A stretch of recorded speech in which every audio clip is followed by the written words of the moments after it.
Hello and welcome back to my channel. I am Dipti and आज हम अपना topic continue कर रहे हैं for class 7। The chapter is reproduction in plant. तो इसमें हम लोग कर रहे हैं जो नेक्स्ट टॉपिक हमारा है that is vegetative propagation. Vegetative propagation और वेजिटेटिव रिप्रोडक्शन। अब इसका क्या मतलब होता है वेजिटेटिव प्रोपगेशन का?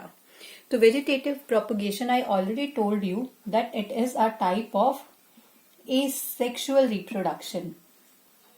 ये एसेक्सुअल रिप्रोडक्शन का ही टाइप है बट थोड़ा सा वास्ट हो जाता है, इसीलिए हम इसको अलग से टॉपिक लेकर चल रहे हैं। तो vegetative propagation is a type of asexual reproduction जिसमें कि भाई हमारे न्यू प्लांट्स की फॉर्मेशन होती है। New plants are produced, but कैसे? They are produced from roots, they are produced from stems, they are produced from leaves और buds. तो इस तरह से हमारी वेजिटेटिव प्रोपगेशन होती है। It is a type of asexual reproduction and in this new plants are produced from the roots, stems, leaves or buds. अब इन सभी पार्ट्स को क्या बोलते हैं? These parts are known as vegetative part of a plant.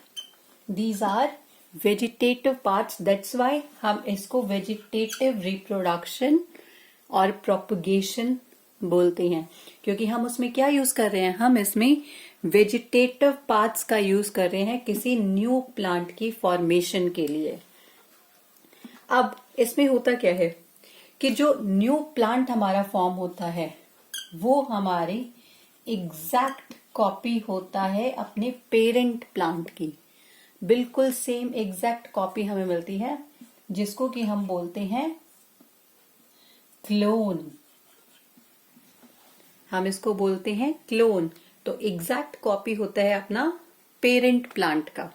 Like for example banana,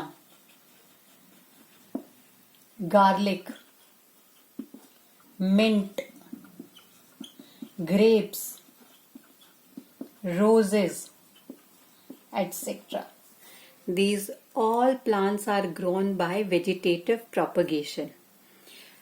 but vegetative propagation की हम बात करते हैं तो जो वेजिटेटिव प्रोपगेशन है it is divided into two. इसको दो में डिवाइड किया गया है। Let's see the two parts. The two parts are, it is divided into natural vegetative propagation. I am writing V and P, natural vegetative propagation and artificial vegetative propagation.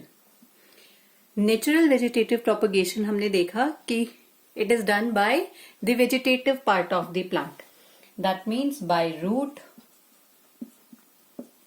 by stem, और stem भी हमारा दो में divide होता है। That means underground stem and subaerial stem, and the last one is by leaves or you can say by bud. Artificial vegetative propagation की हम बात करते हैं तो it is done by cutting, it is done by layering, grafting or by tissue culture method. So these are methods of artificial vegetative propagation. Now let's see all these one by one. तो first हम जो करने वाले हैं वो है natural vegetative propagation में by roots. Let's see कि रूट्स किस तरह से न्यू प्लांट्स की फॉर्मेशन करती है। Natural vegetative propagation by roots. अब रूट्स आपने देखा होगा, sweet potato is a root. Sweet potato is a root. आपका जो नॉर्मल पोटैटो होता है दैट्स अ स्टेम। तो जो स्वीट पोटैटो है आपका, इसमें हमारा एग्जाम्पल मैं लिख ही देती हूं, लाइक स्वीट पोटैटो, एस्पैरेगस, ये क्या होते हैं? लाइक फॉर एग्जाम्पल ये आपका स्वीट पोटैटो है। तो इनमें क्या होता है बेटा, अपने अंदर फूड को स्टोर कर सकते हैं एंड दे बिकम स्वॉलन। ये बहुत फूले फूले से हो जाते हैं। तो नेक्स्ट सीजन में क्या होता है, इन द नेक्स्ट सीजन हम इन्हीं से ही न्यू प्लांट्स की फॉर्मेशन कर देते हैं। लाइक हम इन्हीं को ग्रो करेंगे, ये स्वॉलन होंगे, स्वॉलन होके इन्हीं में से एक और न्यू प्लांट ग्रो करना स्टार्ट हो जाएगा। तो इसका एग्जाम्पल आ जाता है आपका sweet potato, asparagus and dahlia. This is by root. The next is by stem. And stem हमारा डिवाइडेड होता है सब एरियल में एंड अंडरग्राउंड स्टेम में। तो let's see the first underground stem, like potato. अब पोटैटो में आपने देखा होगा कि पोटैटो में होता है भाई ट्यूबर। ट्यूबर ऑफ पोटैटो हम बोलते हैं। तो potato is an underground stem that is swollen due to food store in it. इसके अंदर भी फूड स्टोर होता है। इस तरह से इस पे कुछ आईज बनी होती हैं, these are known as the eye. और यहीं से एक न्यू प्लांट अराइज करना स्टार्ट हो जाता है, that is known as germinating bud. That is known as germinating bud. अब इसी बड से जब इसमें पूरा फूड स्टोर हो जाता है इस स्टेम में, दिस इज अ स्टेम, ये जर्मिनेटिंग बड एक न्यू प्लांट को अराइज करती है और एक न्यू प्लांट की फॉर्मेशन हो जाती है from the parent plant, and this is known as tuber of potato. This is known as tuber of potato. These are eyes of the potato. So the stored food is used up by the new plants to grow. अब भाई अब इस plant को भी तो grow करने के लिए कुछ ना कुछ फूड की जरूरत होती है। तो इसके अंदर जो स्टोर फूड है वो ये जर्मिनेटिंग बड अपने लिए भी यूज करती है ताकि वो ग्रो कर सके। नेक्स्ट हमारा आता है इसमें एग्जाम्पल, bulb of onion। आपने देखा होगा अनियन, यस ऑफ कोर्स। तो अनियन में होते हैं कुछ इस तरह से leaf like structure. These are basically known as fleshy scale leaves. These are roots because it's a stem. ये stem है, and this is bulb. This mid part is known as apex. So it's a very short underground stem, बहुत short होती है। इसमें जो ये scale leaves हैं ये फूड को स्टोर करते हैं और ये सिर्फ और सिर्फ अनियन में ही मिलता है।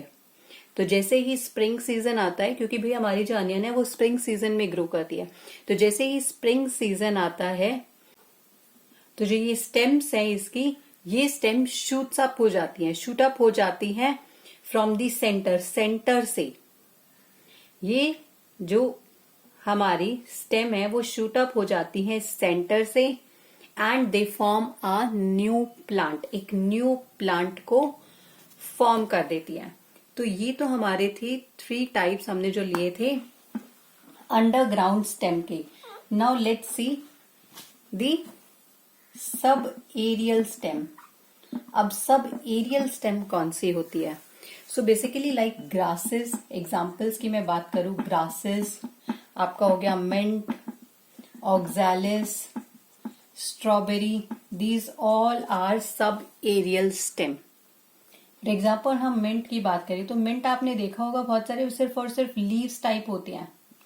तो ये हमेशा ही जो ये सब एरियल पार्ट है हमारा, यानी कि सब एरियल मतलब जो हवा के अंदर थोड़ा पार्ट है, रूट से अलग, यही एक न्यू प्लांट को डेवलप कर देते हैं। इसीलिए इसमें एग्जाम्पल है हमारा grasses, mint, oxalis, strawberry etcetera. तो सब एरियल स्टेम मतलब कि जो सब एरियल एयर वाला जो पार्ट है हमारे प्लांट का, वही हमारा ग्रो करता है and they form a new plant. Example देखते हैं अच्छे से स्ट्रॉबेरी का। तो स्ट्रॉबेरी में क्या होता है, like for example if this is the parent plant of the strawberry,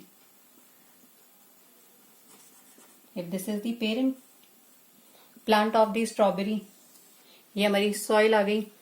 तो जो सब एरियल स्टेम होती है, ये सब एरियल स्टेम क्या करती है, ये कुछ इस तरह से सॉइल में ही आ जाती है और जिस दूसरे पाथ से ये सॉइल में गई, यहीं से उसने एक न्यू प्लांट को अराइज करना स्टार्ट कर दिया।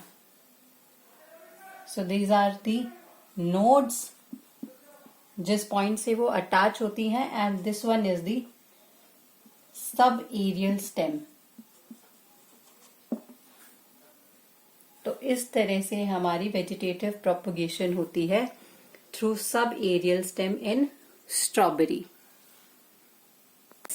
अब लीव्स की वजह से नेचुरल वेजिटेशन कैसे होती है, इसमें जो बेस्ट एग्जाम्पल आता है वो आता है ब्रायोफाइलम का, और you can say leaves of Bryophyllum.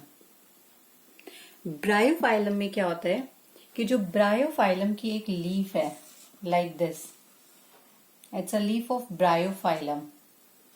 तो इस ब्रायोफाइलम की लीव्स में क्या होता है कि कुछ हमारी जर्मिनेटिंग लीफ ग्रो करती हैं, इस पर कुछ लीव्स ग्रो करना स्टार्ट कर देती है, लीफ के ऊपर ही है ये लीफ, और जैसे ही ये लीव्स डिटैच होकर सॉइल में फॉल डाउन हो जाती है, सॉइल में गिर जाती है नीचे की तरफ, तो यही एक लीफ जो हमारी नीचे सॉइल में गिरी है वो एक न्यू प्लांट को अराइज कर देती है, यही एक न्यू प्लांट को अराइज कर देती है, एक इंडिपेंडेंट प्लांट में ग्रो करना स्टार्ट हो जाती है। So when their parts get detached from the main plant body, each detach part can grow into a new plant. हर एक डिटैच प्लांट एक न्यू प्लांट में ग्रो करना स्टार्ट कर देता है। इसका एग्जाम्पल है हमारा leaves of bryophyllum. So that's it for this video, thank you so much. Next part हम करेंगे आर्टिफिशियल वेजिटेटिव प्रोपगेशन का in the next video. I hope you will like this and keep sharing it with your friends and classmates. And do subscribe to this channel. Thank you.